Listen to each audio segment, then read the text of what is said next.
Welcome back. I'm Dick Martin, and I'm very pleased to be joined by Ed Block, who is, I guess you could say, a direct lineal descendant of Arthur W. Page, at least in the corporate sense. Ed retired as the head of public relations at AT&T in 1986.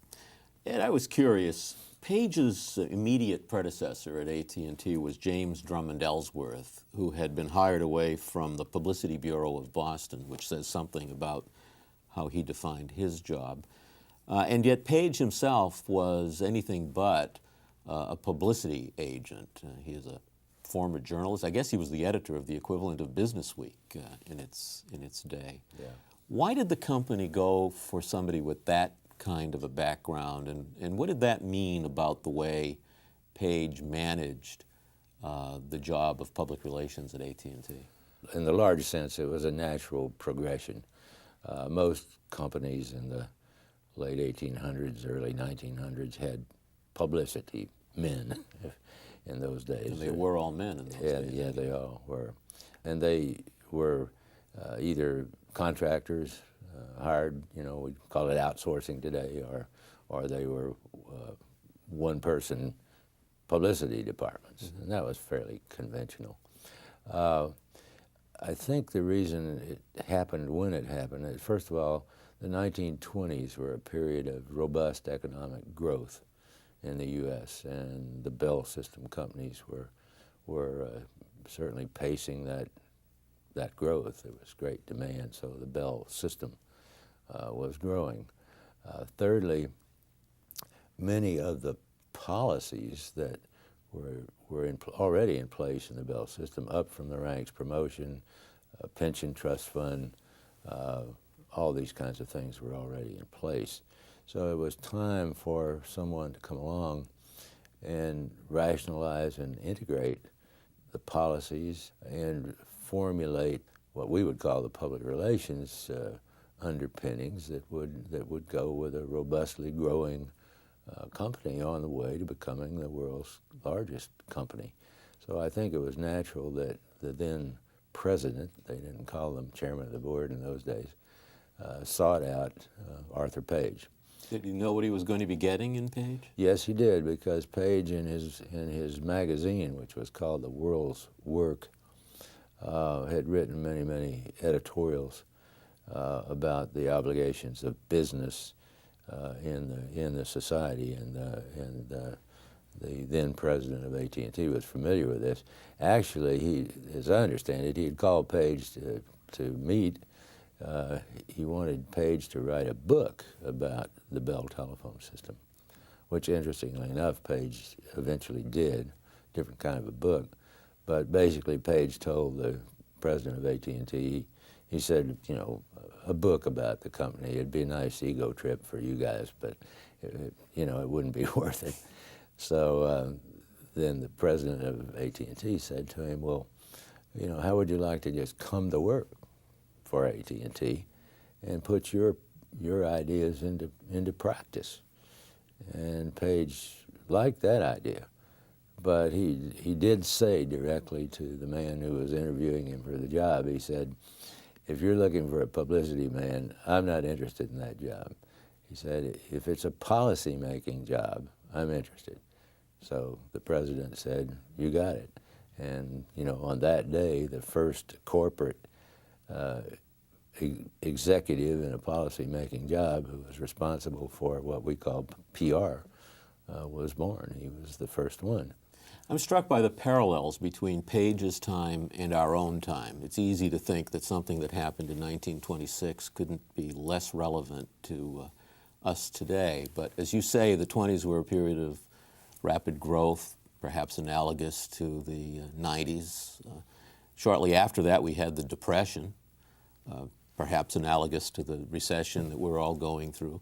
People didn't trust business very much, particularly big business in those days.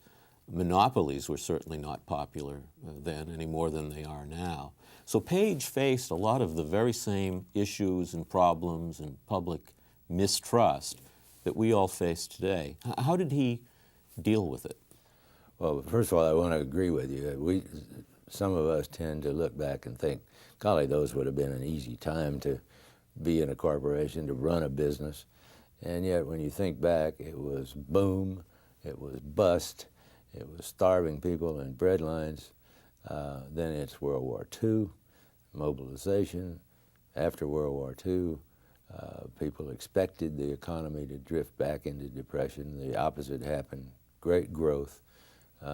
Bell couldn't keep up with consumer demand. So it was a wild ride during his 20 years on the job. Now, how did he approach it? He clearly wasn't going to try to place nice little stories about the telephone in magazines.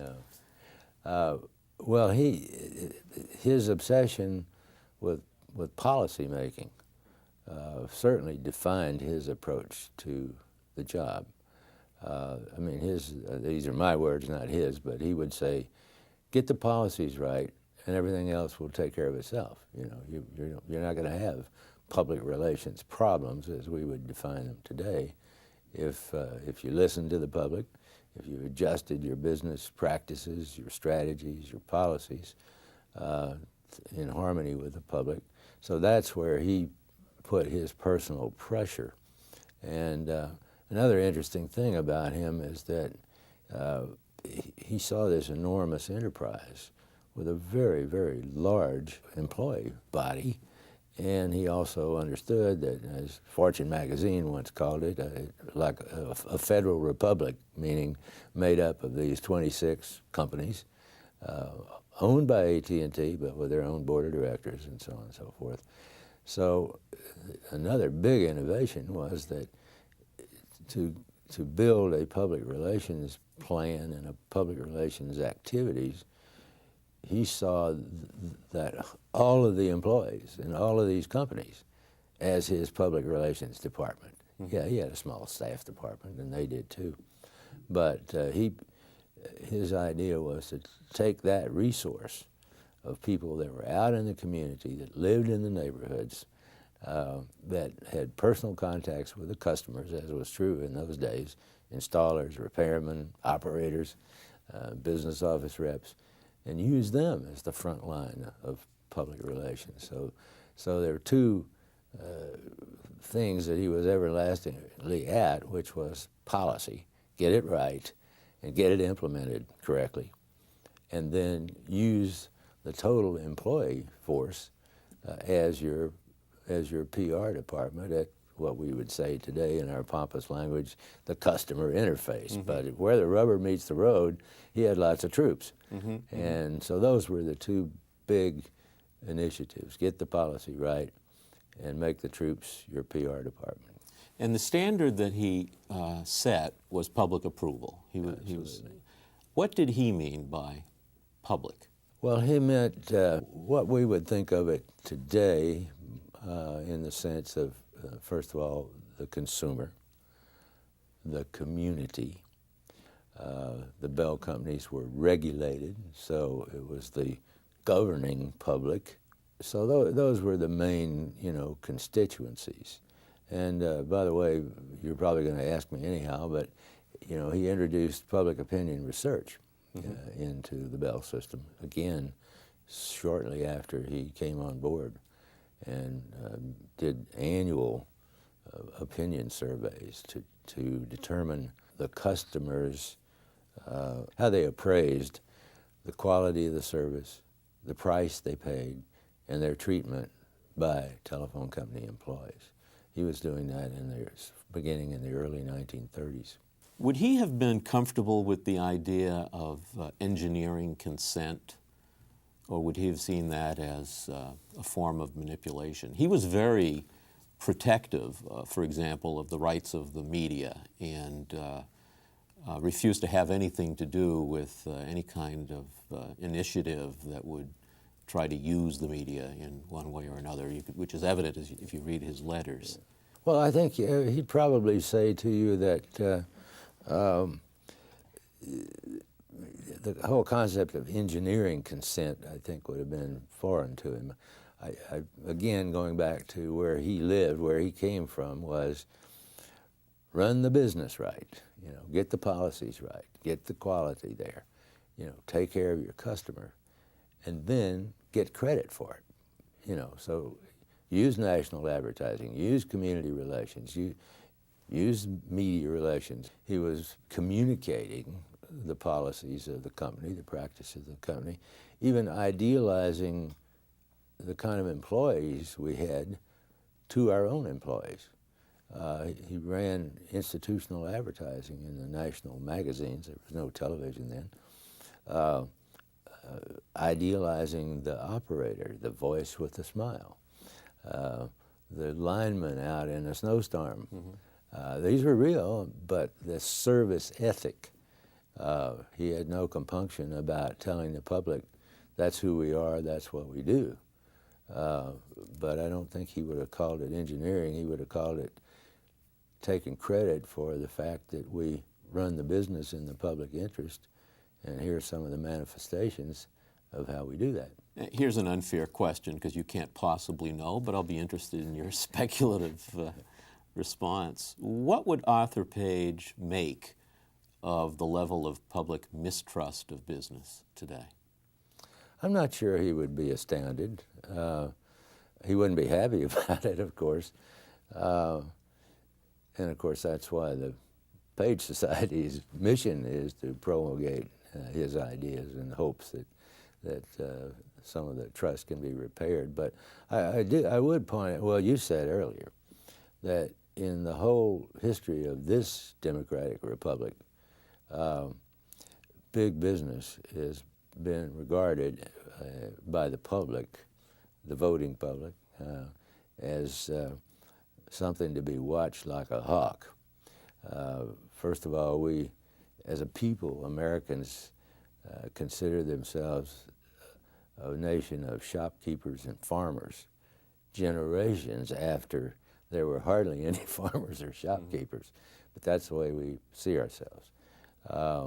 We see corporations as having being a center of power that you can't really get they're sort of beyond the reach of the public. So historically, I believe I'm correct in saying that it was only during World War II and the period immediately following World War II that corporations were, in fact, approved and seen as desirable and to be supported. I mean, that's in general terms. And that's mainly because the productive capacity of the United States to win World War II and to supply all our allies in addition to our own military was an industrial miracle. And the corporations did it. I mean, the government didn't do it. Goodyear and U.S. Steel and AT&T did it. And then after the war, you know, 2 cars in every garage, meeting consumer demand, moving to the suburbs, having the first house that your family perhaps ever owned. So business was behind that. And so we coasted, I think, for a few years. And then we came to the 90s, and our name is Mud again, which it was back in the robber baron days. So the point is that Page would have understood fully that it is a never-ending job. You got to be relentless to work on public relations because corporations are not warm, fuzzy things like their managements think they are. And we've been doing a pretty good job in the last 10 years of demonstrating that the public was probably onto something. Yeah. We're not warm and fuzzy. Well, earlier when you were describing what Page might have meant by publics, you didn't mention investors. Did you do that on purpose? No, that was just a lapse. Now, he wouldn't have thought of investors the way modern management does, in the sense that, first of all, the Bell companies were regulated at every level of federal and state, and their profits were regulated. Page wrote the famous speech about what for the president of AT&T that defined what Bell's objective with respect to profits is or was at the time, which is to provide quality service as defined by the customer, pay the interest on your debt or cover the interest on your debt, and pay the share owner a fair return on their investment. Basically, the president of AT&T gave that speech before a national regulatory convention, And his purpose was to say, we're not looking for endless profits. We don't have 20%, I mean, like in today's terms, 20% better next year and 20% better the year after that. So those are the terms. Page wrote that speech, so obviously that's what he thought. So AT&T as an equity was not in competition with what we would call high flyers or anything like that.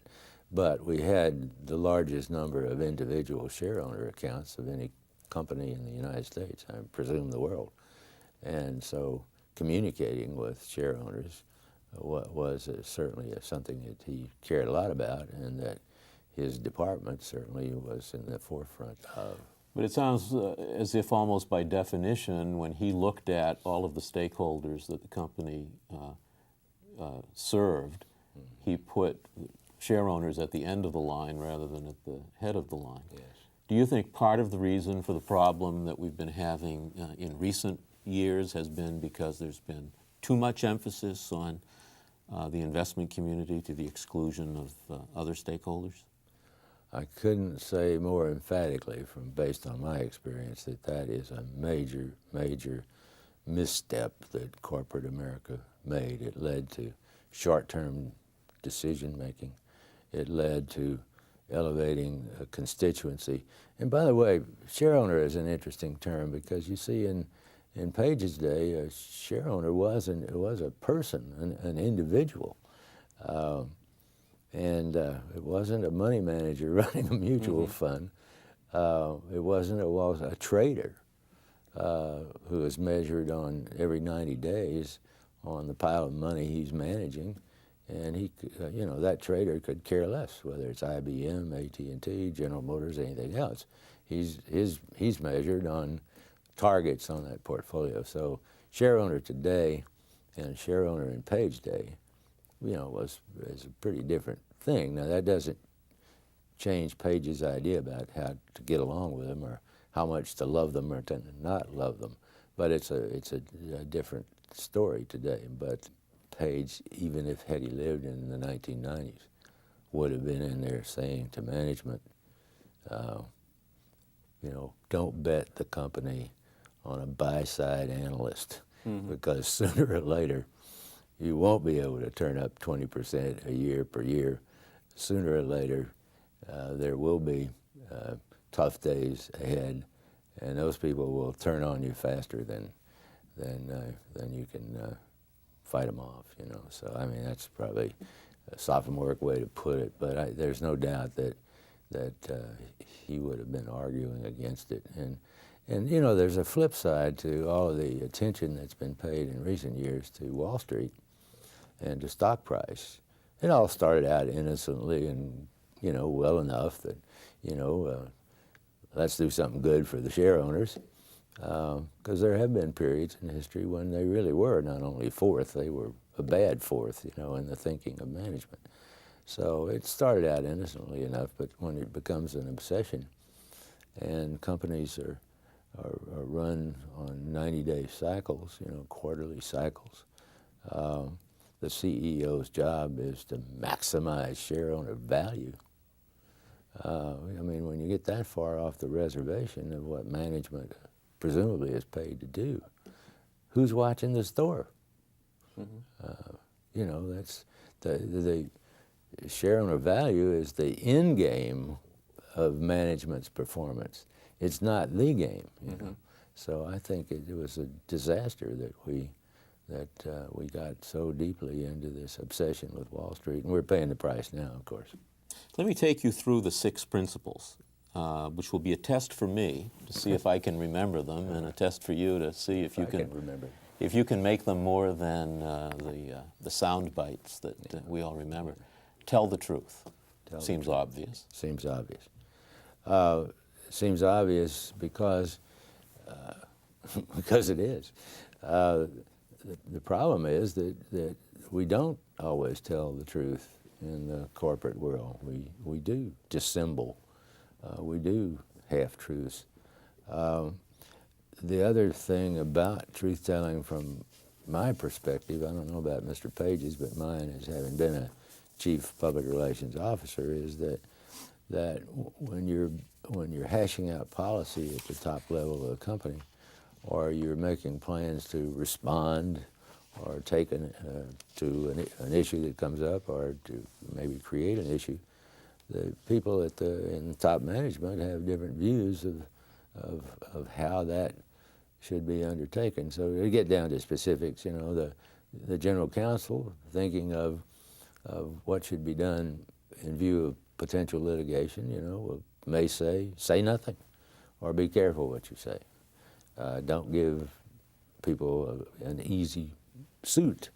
The labor relations executive may say, oh, don't do that, because we'll hear about that when bargaining comes around. It's going to cost you several $1 million.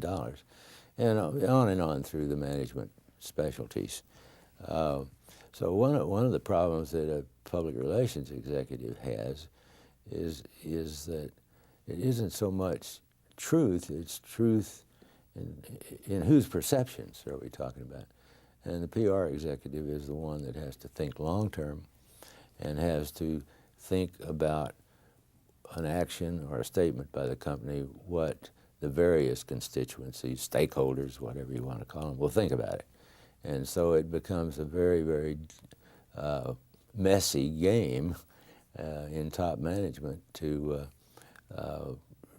take actions, to make statements, develop policies that the outside world will perceive as fair and just, despite perhaps the short-term consequences in a courthouse or wherever else of that action. So when Page said, tell the truth, I'm sure he had the same problems in his day as we have had in ours. It's not so much a company saying, well, this week we're not going to tell the truth. You know, I mean, that's silly. That's not going to happen. But it's, can you get at the truth? And as you would know from your experience as much as I do mine, there's another dimension of it. Many times you have to take decisions, important decisions, when all the facts are not yet available, and you have to go on your gut or your instinct or the principles that guide the business. Take your pick. So telling the truth is axiomatic in the sense that if you don't, your credibility sooner or later is going to be destroyed. And worse, the first people that know that you're not telling the truth are your employees. And that's bad. Then the jig is really up. It's really up. Prove it with action. Well, action speaks louder than words. That's all Mr. Page was saying. And who can challenge that? And that, by the way, is why he so often was heard to say and wrote in speeches that public relations is 90% doing and 10% talking about it. Some of our peers and our colleagues might not like that appraisal of the percentage value of their job, but I mean, that's what he said. But it really is actions speak louder than words. And we see so many times, and I'm sure I've been guilty of it, where you frame a policy or a practice properly in terms of the customer, and you announce it. And then you go on to the next problem, and no one was left behind to follow up to see that, in fact, that policy made it to the field, you know. Mm-hmm. Listen to the customer. Well, listen to the customer was a major, major thing with Page and with me, and I assume with you, having been brought up as disciples of Page, is that how are you going to know what policy needs to be changed, what policy needs to be modified, abandoned, if you're not listening to the customer? And what Page did, his way of listening to the customer, was public opinion research. I mean, that was a major tool. How do you know what they think if you don't ask them in a scientific sort of a way? And he insisted on that, and it was done constantly by AT&T and by the Bell companies and by all of them together. He had other ways of one just personal anecdote. When you said I'm a direct descendant of Page, it turns out I did report to two people who in their day had reported to Arthur Page. Mm-hmm. So I had that direct communication from bosses who were shaped by him and trained by him and had a lot of his papers. That's where I got a lot of them originally. I remember one of those people telling me complaint calls come into the main switchboard, and they usually want to talk to the president's office, you know, or the chairman of the board or whatever. He said, go make a deal with the chief operator of the switchboard and make a call to your office or every time.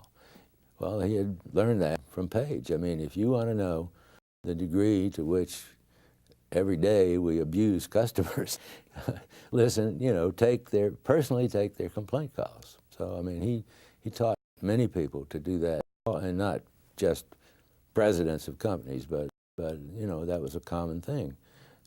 He also was very influential in putting in the measurement systems. Well, we call them indexes, but the measurement systems that measured performance at the customer interface. And it seems quaint in our day now, but one of the measurements was overtones. Literally, it was called overtones, meaning with a monitor on the line, did the employee treat the customer politely and with courtesy? Whether the right answer was given or the wrong answer, there was a different measurement for overtones, and I think that's lovely. Can you imagine how life would be so much more wonderful today if every business we dealt with measured overtones? Managing for tomorrow. Well, first of all, these concepts that we call the Page principles, you want to know the truth, they're horse sense, they're common sense, that's what they are. And so by managing for tomorrow, he always meant a couple of things. One is that a business wants to succeed over time, and therefore you manage on the basis of how you can prepare and execute your business plans over time for success. So that's a part of what he meant. Another part of what he meant was that what you do today may compromise what you can achieve tomorrow, or what you do today may facilitate success tomorrow. So back to the policies, get the policies right, get the business plan right. Don't be greedy. Cover your debt, pay your investors a fair return, pay your employees, a fair wage. So it was really two kinds of concepts, but one is what you do today is going to affect you tomorrow for good or for bad. So why not you just do it for the good, Manage public relations as if the whole company depended on it. That's one that many of our peers, I think, don't understand fully what he meant. He wasn't speaking of public relations as a department. You see, again, going back to his notion that the best resource for influencing public opinion are your transactions with your customers. Or it could be transactions with your community or whatever, but it's at the interface where the company meets a public or the public, mostly customers. So that's what he meant by managing as though the whole company depends on it. In other words, again, it goes back to his notion that everyone is responsible for public relations. The public relations department is the whole company. Yes, there's a staff to provide the necessary support and specialties, but it's the whole organization. So it's the policy and the implementation of the policy at the public interface is where you influence opinion positively or negatively. And I want to tell you something about if I may, about the public opinion research that he had established, in which you and I carried on through the years. When our expert researchers sought to sort through that huge pile of data to see what really is significant and what isn't, because as we all know, you can ask questions of a respondent, and it may be the wrong question, or it may frame a question that the respondent could care less about, or didn't care about that day, or whatever. So the statisticians have a technique called regression analysis, in which you hold one question still and you rotate all the other questions and study around it and see what correlates. And guess what correlates? Never failed.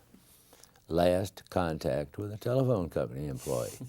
You know, and once you hear that and you say, that makes sense, because that's why I got mad at Bloomingdale's yesterday, or whoever else, you know, or my General Motors dealer or whatever else. Well, of course that influences or shapes public opinion. Well, he understood that and measured it. And so year after year we would come up with the same measurement. And it does, I mean, the same outcome. And it really does, you know, pain me that too many companies, you know, have cut back on their investment in public opinion research, that here's a truth that was demonstrated, you know, beginning in the 1930s and is still true today at the customer interface. And boy, you know, the public relations departments of those same companies that don't even know what's going on at the customer interface, but they're communicating like crazy, right? Yeah. Right or wrong. Yeah. So that's what he meant. Well, then the last principle, which I'm going to paraphrase, I think, although it's my favorite, no matter what happens, calm, patient, and good-humored. Yes.